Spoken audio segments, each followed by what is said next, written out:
السلام علیکم ورحمۃ اللہ وبرکاتہ نحمدہ ونصلی ونسلم علی رسولہ النبی الکریم اما بعد اعوذ باللہ من الشیطان الرجیم بسم اللہ الرحمن الرحیم۔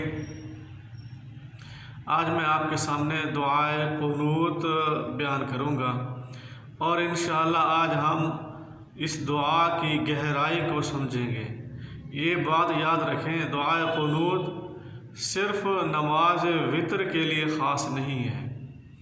آپ نماز وتر میں بھی اس کو پڑھ سکتے ہیں اور عام حالات میں بھی پڑھ سکتے ہیں۔ آپ اللہ تعالیٰ سے اگر دعا کرنا چاہتے ہیں کہ اے اللہ مجھے ہدایت عطا فرما، تو یہ دعا بھی آپ پڑھ سکتے ہیں۔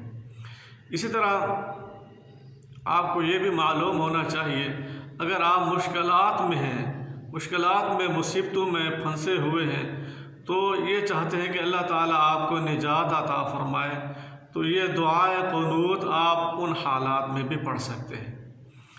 اسی طرح اگر آپ یہ چاہتے ہیں کہ اللہ تبارک و تعالیٰ آپ کے رزق میں برکت پیدا فرما دے، تو یہ دعا آپ روزی میں برکت کے لیے بھی یہ دعا پڑھ سکتے ہیں۔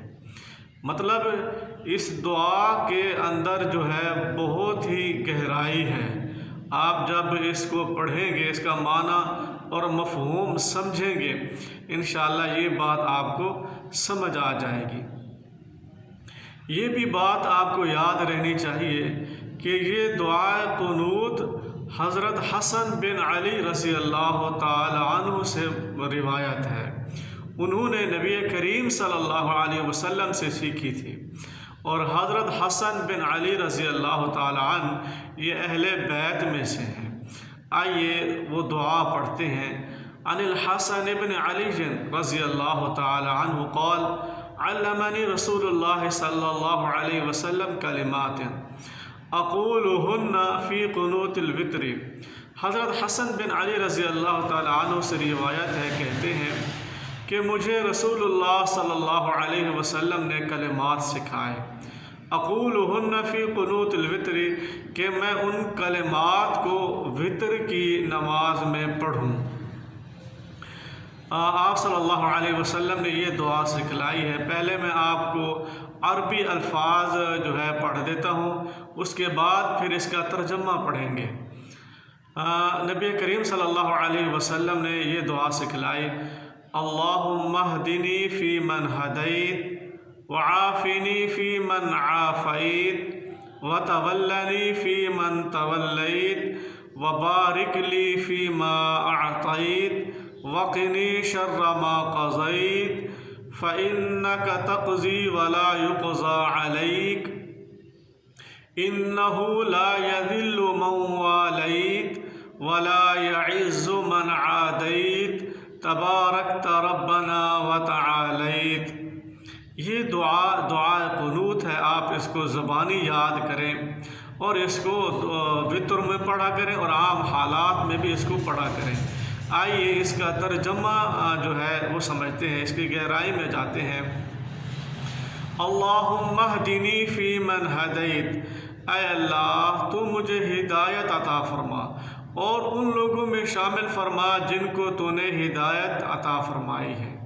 وعافنی فی من عافیت، اور مجھ سے تو درگزر اختیار فرما، مجھے عافیت عطا فرما، اور ان لوگوں میں مجھے شامل فرما جنہیں تو نے عافیت دی ہے۔ آگے فرمایا وَتَوَلَّنِي فِي مَن تَوَلَّيْتَ، اے اللہ تو مجھے اپنا دوست بنا اور ان لوگوں میں شامل فرما جن کو تو نے دوست بنایا ہے۔